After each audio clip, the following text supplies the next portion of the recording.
বাংলাদেশের নারী ফুটবলে নতুন মেরুকরণের পথে এগুচ্ছে বাফুফে। একদিকে প্রবাসী ফুটবলারদের দলে টানতে তোড়জোড় চলছে, অন্যদিকে কোচ পিটার বাটলারের অধীনে অনুশীলন করতে রাজি নন নারী দলে সাফজয়ী 18 ফুটবলার।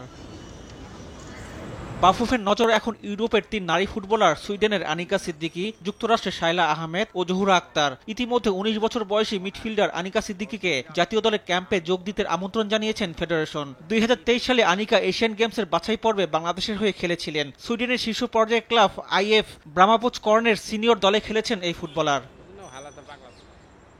অন্যদিকে ইংল্যান্ডে এফসি ইউনাইটেড অফ ম্যানচেস্টারে খেলা স্ট্রাইকার জহুরা আক্তার এবং নর্দাম্পটন টাউন অনূর্ধ্ব-16 দলে খেলা শায়লা আহমেদের ট্রায়াল নেয়ার পরিকল্পনা করেছে বাফুফে। আগামী জুন-জুলাইয়ে তারা বাংলাদেশে এসে পরীক্ষায় নামতে পারেন। কিন্তু জাতীয় দলের মূল কাঠামোতেই এখন বড় ভাঙনের সুর। কোচ পিটার বাটলারের অধীনে অনুশীলনে নামতে অস্বীকৃতি জানিয়েছেন 18 নারী ফুটবলার, যাদের মধ্যে রয়েছেন সাবিনা, সানজিদা, ঋতুপর্ণারা। ফেডারেশন জানিয়েছে তারা কাউকে অনুশীলনে যোগ দিতে বাধ্য করবে না, তবে বিদ্রোহী ফুটবলারদের ছাড়াই দল গড়ার সিদ্ধান্ত নিয়েছেন কোচ। এই সংকটের মাঝে বাফুফে নতুন করে 35 ফুটবলারের একটি প্রাথমিক তালিকা প্রস্তুত করেছে।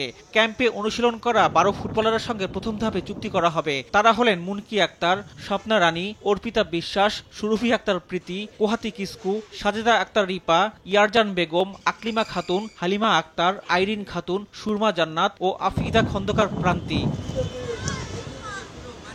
সাবেক সাফ চ্যাম্পিয়নদের বিদ্রোহ, ইউরোপীয় প্রবাসীদের আগমন, সব মিলিয়ে বড় একটা পরিবর্তনের ইঙ্গিত দিচ্ছে বাংলাদেশ নারী ফুটবল। কোচ ফুটবলারদের দ্বন্দ্বের পরিণতি কি হয় সেটি এখন দেখার অপেক্ষা। রিফাত আঞ্জুম, দেশ টিভি, স্পোর্টস ডেস্ক।